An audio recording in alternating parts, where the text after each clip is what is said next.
तब को सुनना क्या तोरों का, कोई सच्चा नो देखा दिल का, सच्चा बना झिलमिल का।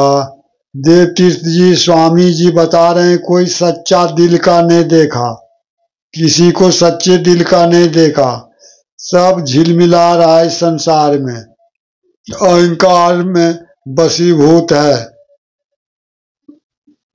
मन बुद्धि चित्त अहंकार में बजा हुआ है। कोई सफा न देखा दिल का, सच्चा बना न झिलमिल का, कोई बिल्ली कोई बगुला देखा, पहरे फकीरी खिल का। कोई बिल्ली देखा किसी को बगुला का रूप देखा, यानी सब मांसाहारी है, शाकाहारी बहुत कम है। और झूठो ढोंग का जो है फकीरी का वस्त्र धारण कर लिया, गेरुआ वस्त्र धारण कर लिया, संन्यास का भेष धारण कर लिया। कोई बिल्ली कोई बगुला देखा, पहरे फकीरी खिल का। देवतीर्थ जी बता रहे हैं किसी को बिल्ली का रूप देखा, किसी को बगुला का रूप देखा, और बिल्ली बगुला बनकर यानी 70 चूहा खाकर बिलाए बनी भक्ति, और झूठों का गेरुआ वस्त्र धारण कर लिया है, जिसे गोस्वामी दास जी ने बता रहे हैं, कपट भेष भूषण धरे, भक्षा भक्ष देखाय, अते जोगी ते सिद्ध नर, पूजस कल युग माय। जो झूठों का गेरुआ वस्त्र धारण कर लिया और भक्ष भक्त खाता, अक्ष भक्ष माछ मछली मदिरा, भूषण भक्षा भक्ष जेकाय, ते जोगी ते पूज नर, वही सिद्ध नर, वही श्रेष्ठ जोगी और श्रेष्ठ सिद्ध पुरुष कहलाता है इस कलयुग में, उसी की पूजा होती है धूर्त गुरुओं का।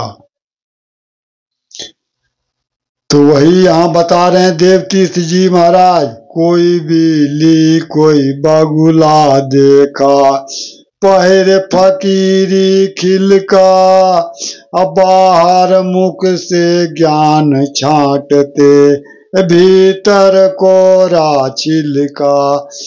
बाहर से तो किताबी ज्ञान के आधार पर जो है ज्ञान का प्रवचन करते हैं, लेकिन भीतर से कोरा छिलका है, कुछ नहीं है उसके अंदर, न आत्मा का दर्शन प्राप्त है न आत्मस्वरूप का ज्ञान है, न तो अच्छे सदगुरु से कभी दीक्षा लिया है। बाहर मुख से ज्ञान छाटते, भीतर कोरा छिलका। जैसे कालने में हनुमान जी को ठग धूर्त गुरु बनकर हनुमान जी को रास्ता रोक लिया था, रोकने बैठा था, रावण ने उसे भेजा था, जाओ हनुमान जी के बजा के रखो, और वह न धौलागिरी पहुंच सकेगा न सजीवन बूटी ला सकेगा। वही हाल कालनेमी ने किया था, हनुमान जी को रास्ता में जाके बैठ गया था, जिस रास्ते से धौलागिरी जा रहे थे सजीवन बूटी लाने के लिए, शक्ति लगने के बाद हनुमान जी, और सन्यासी का रूप धारण साधु का करके हनुमान जी को दीक्षा देने का प्रलोभन कर रहा था, और रावण के युद्ध का बखान कर रहा था, राम विजय होगा रावण का हार होगा। जब हनुमान जी उसका भेद खुला, हनुमान जी ने उसे गुरु दक्षिणा में ही उसे वहीं पर प्राण पूछी में लपेट के तोड़ दिए। तो वही हाल धूर्त गुरुओं का होता है।